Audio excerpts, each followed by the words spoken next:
Welcome back. We are back with Tomas, and he is going to show us all about how to cause some pain. Oh yeah, to John. We have him down like this for a reason. Try and keep him quiet, but it's probably not going to work. So we're going to see how you can help him out, right? Exactly. And so for this demonstration, I will just try to find some of these sore spots on his back.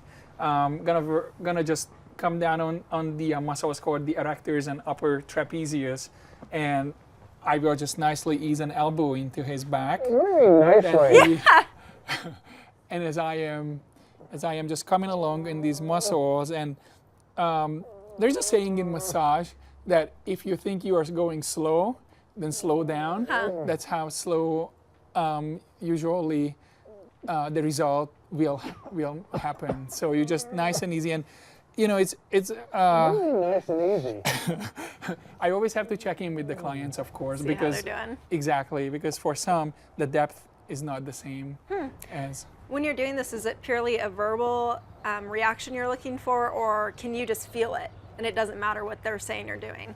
I feel based on their body language, and then at the same time I also check in with them. I feel the muscle tightness. I feel how the muscle is releasing or responding, and so I just try to move along with all these signs and make the best out of it.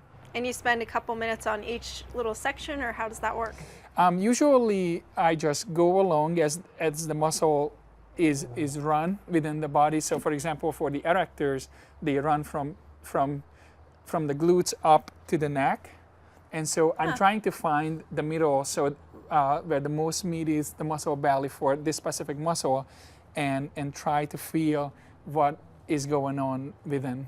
And are you just constantly pushing down on him right now? I'm pushing down, and I'm making sure that I am hitting the ridge, which is usually the ridges are the state of rigor what I'm looking for. So because the muscle is running this way, I am pushing down and making sure that I'm on the ridge.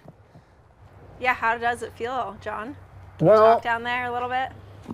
It's not relaxing, but I don't think that that's what people come to Tomas for. It's not relaxation, but relief.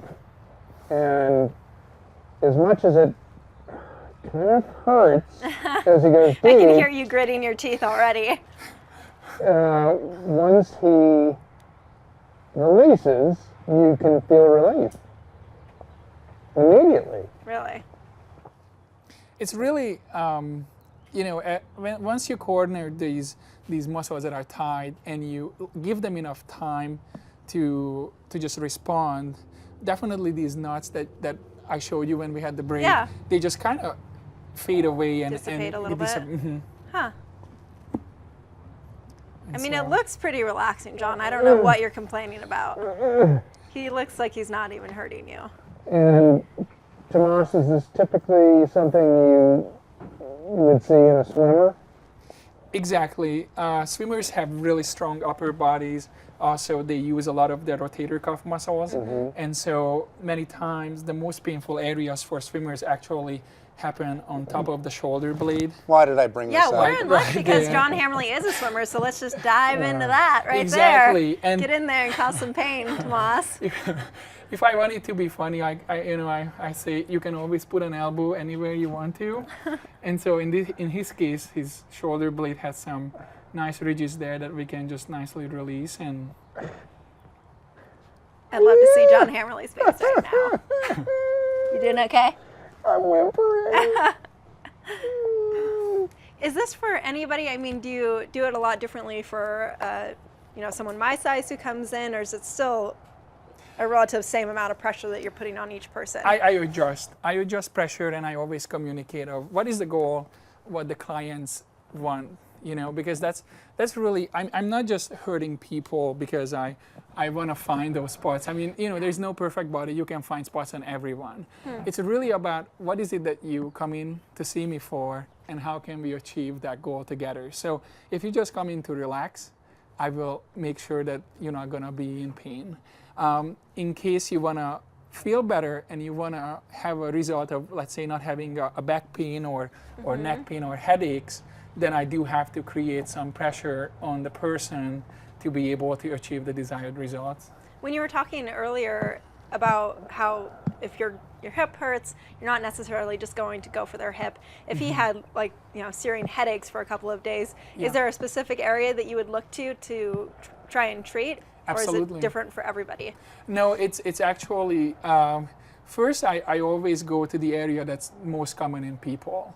And then once in a while somebody will come in and those areas will not, that I'm treating will not necessarily will help the person. So that's when I'm trying to think outside of the box and see what other areas could be pulling on the tissues and what other things could be creating that pain. So, and for headaches specifically, you know, neck is usually tension headaches, and just generally in headaches, the neck area and also the sternocleidomastoid muscle, which is just this muscle on the side, is where most of the tension happens for someone. Well, Tomas, thanks so much for being with us. I know Absolutely. we're going to let John rest for a few minutes, keep him down here like this, and then we'll hear after the break how he feels. Thank you very much. Thanks for being here.